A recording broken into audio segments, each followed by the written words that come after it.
तू ही राम है, तू रहीम है, तू करीम कृष्ण खुदा हुआ, तू ही वाहिगुरु, तू यीशु मसीह, हर नाम में तू समा रहा, हर नाम में से ही समा रहा। और दास है कहीं कीर्तन, कहीं राम धुन, कहीं आह्वान। साथियों, सुरेंद्र वर्मा सुंदर, मैं आपका हार्दिक अभिनंदन स्वागत करता हूं आपके अपने यूट्यूब चैनल, मेरा यूट्यूब चैनल सुरेंद्र वर्मा सुंदर छटपटाहट में।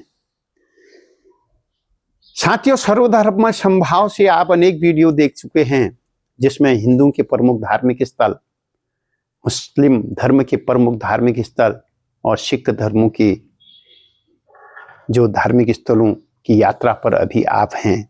उस क्रम में आपने स्वर्ण मंदिर, जिसे हर मंदिर साहिब भी कहा जाता है, जिसके अंदर ये अकाल तख्त है, वहां की यात्रा आपने पूर्ण की। मैं भाग्यशाली हूं कि आपके साथ सहयात्री बनकर हमने तख्त श्री केसगढ़ साहिब की यात्रा की और उसके बाद तख्त श्री पटना साहिब की यात्रा के पश्चात हम तख्त श्री हजूर साहिब नांदेड़ महाराष्ट्र की ओर गए। अब हमारी यात्रा चल रही है दमदमा साहिब की ओर। बहुत ही महत्वपूर्ण स्थल है साथियों, आइए जानते हैं उसके बारे में, परिचय प्राप्त करते हैं कि क्या ऐसा हुआ था। तो साथियों, आपको अच्छा अवश्य लगेगा, ऐसा मेरा मानना है। तो चलिए चलते हैं, जरा सा भूमिका बनाते हुए कि हिंदू मंदिरों की घंटियों और मुस्लिम मस्जिदों की अजान के बाद के स्वर के पश्चात जब हम भारत की आध्यात्मिक धारा को आगे बढ़ाते हैं, तो हमें सिख धर्म के गुरुद्वारों को शांत, समरस और सेवा प्रधान परंपरा तक ले जाती है। यह यात्रा केवल धर्म स्थलों की भौतिक संरचना का वर्णन नहीं है, बल्कि मानवता के उस साझा प्रकाश की खोज है जो विविध आस्थाओं में समान रूप से धड़कता है। सिख धर्म का उद्भव, जैसा आप जानते हैं, 15वीं शताब्दी में गुरु नानक देव की वाणी से हुआ। एक ऐसी वाणी जिसने जाति, पंथ, धर्म, संप्रदाय, जन्म, ऊंच नीच के भेदभाव को अस्वीकार कर एक ओंकार के सत्य को स्थापित किया। साथियों, आगे चलकर 10 गुरुओं की परंपरा और अंततः गुरु ग्रंथ साहिब को गुरु रूप में स्वीकार करने की परंपरा ने सिख धर्म को अति विशिष्ट आध्यात्मिक आधार प्रदान कर दिया। साथियों, सिख धर्म के प्रमुख धार्मिक स्थल केवल स्थापत्य की दृष्टि से नहीं, बल्कि सेवा, समानता और साहस का जीवंत प्रतीक के रूप में महत्वपूर्ण है। हरमंदिर साहिब से लेकर 5 तख्तों तक प्रत्येक स्थल इतिहास, बलिदान, आस्था और लोक विश्वास का संगम है। इन स्थलों में चारों दिशाओं से खुले द्वार यह संदेश देते हैं कि ईश्वर तक पहुंचने का मार्ग सीमित नहीं है, एक नहीं है, वो चारों तरफ से सब के लिए, सर्वजन के लिए खुला है। तो गुरुद्वारों की परंपरा में लंगर केवल भोजन नहीं है साथियों, बल्कि सामाजिक समता और समरसता का साकार उदाहरण है। संगत और पंगत की व्यवस्था यह सिखाती है कि मनुष्य की पहचान उसके धर्म या वर्ग से नहीं, बल्कि उसके कर्म और सेवा से होती है। इस प्रस्तुति के माध्यम से सिख धर्म के धार्मिक स्थलों की प्रस्तुति करते हुए हमारा उद्देश्य किसी एक आस्था को अलग से देखना नहीं, बल्कि उस साझा सांस्कृतिक विरासत को और उसकी चेतना को समझना है, जो हिंदू, मुस्लिम, सिख, ईसाई सभी धर्मों में समान रूप से मानव को एक सूत्र में बांधती है और मानवता का एक सूत्र में पिरोती है। यह प्रस्तुति सर्वधर्म समभाव की उसी भावना को समर्पित है, जहां विविधता में एकता केवल विचार नहीं, बल्कि जीवन का अभ्यास बन जाती है। साथियों, आपकी और हमारी जो ये यात्रा है, स्वर्ण मंदिर की करुणा, अकाल तख्त की न्याय ध्वनि, तख्त श्री केसगढ़ साहिब के खालसा संकल्प, तख्त श्री हरमंदिर की पटना साहिब के प्रकाश जन और तख्त श्री हजूर साहिब की शाश्वत ज्योति, इन सब के बाद अब यात्रा उस धरा की ओर मुड़ती है जहां शब्द को पूर्णता मिली, जहां वाणी ने अंतिम रूप धारण किया। वह स्थान है दमदमा साहिब, जिसे शब्द की काशी कहा जाता है। जब संत और सिपाही की परंपरा पूर्ण हो गई, जब गुरु ने स्वयं को वाणी में प्रतिष्ठित कर दिया, तब आवश्यक था कि उस वाणी को स्थिरता मिले। अध्ययन, चिंतन और संकलन की भूमि वह भूमि है तख्त श्री दमदमा साहिब। दमदमा अर्थात विश्राम स्थल, दमदमा का अर्थ है विश्राम स्थल। पर यह विश्वास, यह विश्राम युद्ध के बाद का मौन नहीं, ज्ञान के उदय का विराम है। साथियों, तख्त श्री दमदमा साहिब पंजाब के बठिंडा जिले में तलवंडी साबो में स्थित है। इसे गुरु की काशी कहा जाता है क्योंकि यहां गुरुवाणी के अध्ययन और प्रचार प्रसार की विशेष रूप से विकसित परंपरा है। यह सिख धर्म का 5वां तख्त है। ज्ञान, लेखन, आध्यात्मिक चिंतन का केंद्र है। साथियों, 1705 के आसपास मुगल संघर्षों के पश्चात गुरु गोविंद सिंह तलवंडी साबो पहुंचे। यहां उन्होंने ठहरकर गुरु ग्रंथ साहिब का अंतिम संपादन किया।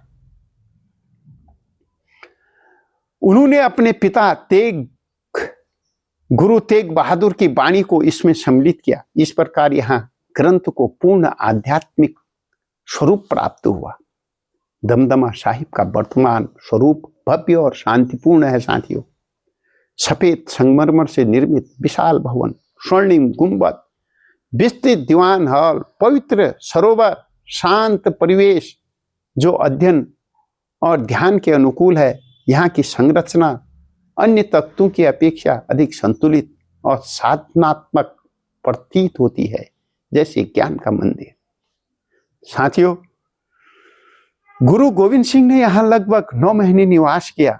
दमदमी बीड़ गुरु ग्रंथ साहिब की प्रमाणिक प्रति का संकलन यही हुआ। अनेक सिख विद्वान यहाँ से तैयार हुए। यह स्थान युद्धोपरांत पुनर्निर्माण और आध्यात्मिक पुनर्संगठन का प्रतीक बना।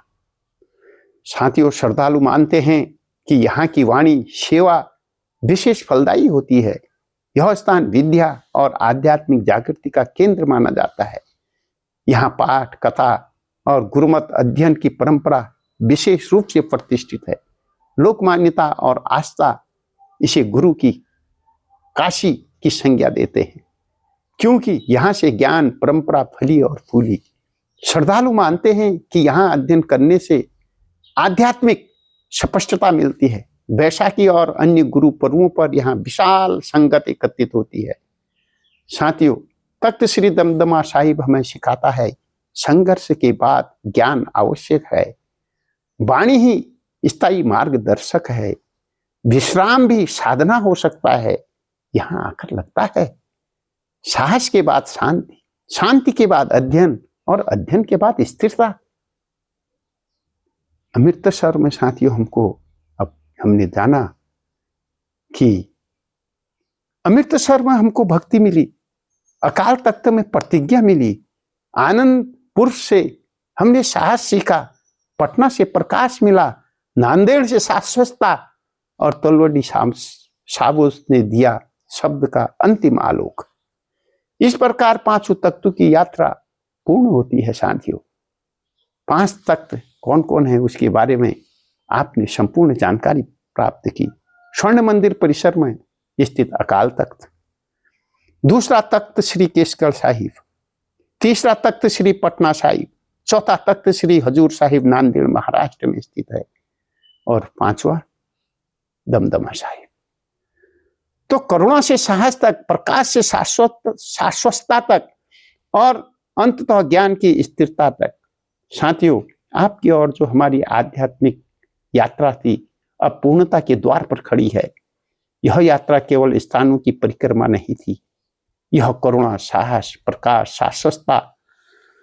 शाश्वतता और ज्ञान की कर्मिक साधना थी। अब आइए स्वर्ण मंदिर सहित 5 तख्तों को एक समग्र दृष्टि से देखने का प्रयास करते हैं। साथियों, स्वर्ण मंदिर करुणा का जो सरोवर है, हरमंदिर साहिब सिख का आस्था का हृदय है। स्वर्ण मंदिर को ही हरमंदिर साहिब कहा जाता है। यहां भक्ति, सेवा, समता का जीवंत संगम है। चारों दिशाओं के खुले द्वार, सार्वभौमिकता, स्वीकारिता, लंगर परंपरा, मानव समानता, अमृत सरोवर, आत्मशुद्धि। यहां धर्म झुकना सिखाता है, अहंकार गलाना सिखाता है। अकाल तख्त न्याय की प्रतिज्ञा 1906 में गुरु हरगोविंद सिंह ने इसकी स्थापना की। यह मीरी पीरी का प्रतीक है। आध्यात्मिक और सांसारिक उत्तरदायित्व का संतुलन करता है। यहाँ का मूल संदेश है अन्याय के विरुद्ध खड़ा होना भी धर्म है। सामुदायिक निर्णय और मर्यादा का केंद्र यह रहा है। यदि स्वर्ण मंदिर हृदय है तो अकाल तख्त रीढ़ है। तख्त श्री केसगढ़ साहिब हमें सिखाता है जहां खालसा का जन्म हुआ। 1699 की बैसाखी पर गुरु गोविंद सिंह ने खालसा पंथ की स्थापना यहीं की थी। यहाँ का मूल संदेश है संत और सिपाही का समन्वय, साहस, स्वाभिमान और समर्पण, पंच ककार की परंपरा। यहाँ धर्म केवल भक्ति नहीं बलिदान की तैयारी भी है। चौथा, तख्त श्री हरमंदिर जी पटना साहिब, प्रकाश की जन्मभूमि जिसे कहा जाता है। 1666 में गुरु गोविंद सिंह का जन्म यही हुआ था। यहाँ का मूल भाव है बाल प्रकाश, भविष्य का बीजारोपण, संस्कारों की भूमि। यह स्थान बताता है महानता जन्म से नहीं संस्कार से प्रकट होती है। पांचवा तख्त, तख्त श्री हजूर साहिब, शाश्वत ज्योति। 1708 में यहाँ गुरु गोविंद सिंह ने गुरु ग्रंथ साहिब को शाश्वत गुरु घोषित किया। यहाँ का मूल संदेश है गुरुदेव नहीं वाणी है, चेतना अमर है। यहाँ अंत आरंभ में बदल जाता है। तख्त श्री दमदमा साहिब, ज्ञान की काशी। 1705 से 1706 में गुरु गोविंद सिंह ने यहाँ ठहरकर गुरु गोविंद साहिब का अंतिम संपादन किया। यहाँ का मूल संदेश है अध्ययन, चिंतन, वाणी की पूर्णता, संघर्ष की बात, ज्ञान का स्त्रीकरण। यहाँ विश्राम भी साधना है। साथियों, हमने अमृतसर में झुकना सीखा, अकाल तख्त में उठना सीखा, अनंतपुर ने साहस दिया, पटना ने जन्म का उजास दिया, नांदेड़ ने बताया गुरु अमर है, तलवंडी साबो ने बताया शब्द ही सत्य हैं। 5 तख्त नहीं 5 दिशाएं हैं, करुणा, न्याय, साहस, प्रकाश और ज्ञान। और इन सब के केंद्र में है मानवता। साथियों, निष्कर्ष रूप में कहना चाहता हूं, यह यात्रा किसी एक धर्म की परिकल्पना नहीं है। साथियों, स्वर्ण मंदिर से लेकर 5 तख्त एक संदेश यह है कि सेवा करो, साहस रखो, सत्य बोलो, ज्ञान धारण करो और मानवता को सर्वोपरि मानो। साथियों, तीनों धर्मों के हमने जो धार्मिक स्थल की जो हमने यात्रा की, हमने उसमें पाया कि मानवता से बढ़कर कोई धर्म नहीं है, ईश्वर एक है, उसी की सब संतान है। जन्म कर्म, जन्म से नहीं व्यक्ति कर्म से महान होता है, धर्म से नहीं कर्म से महान होता है। तो साथियों, ये सभी धर्मों की एक ही राय है। तो इसी क्रम में अब हम आगे यात्रा करेंगे ईसाई धर्म के प्रमुख धार्मिक स्थल, उनकी यात्रा करने का प्रयास करेंगे। मुझे विश्वास है कि सभी हिंदू, मुस्लिम, सिख, ईसाई सभी इस यात्रा में एक साथ होकर के आगे बढ़ेंगे और ये समझने का प्रयास करेंगे कि ईश्वर एक ही है, प्रकृति में ही ईश्वर है। ईश्वर कण कण में निवास करता है, हर एक में, हर एक प्राणी में, चेतन में, अचेतन में वही है। तू ही राम है, तू रहीम है, तू करीम कृष्ण खुदा हुआ, तू ही वाहिगुरु, तू यीशु मसीह, हर नाम में तू समा रहा। साथियों, अगर आपको ये यात्रा अच्छी लग रही हो, ये वीडियोज अच्छी लग रही हो, आपसे एक विनम्र निवेदन है साथियों, प्लीज लाइक करें, कमेंट करें, शेयर करें और अधिक से अधिक लोग इसे सब्सक्राइब करें और इससे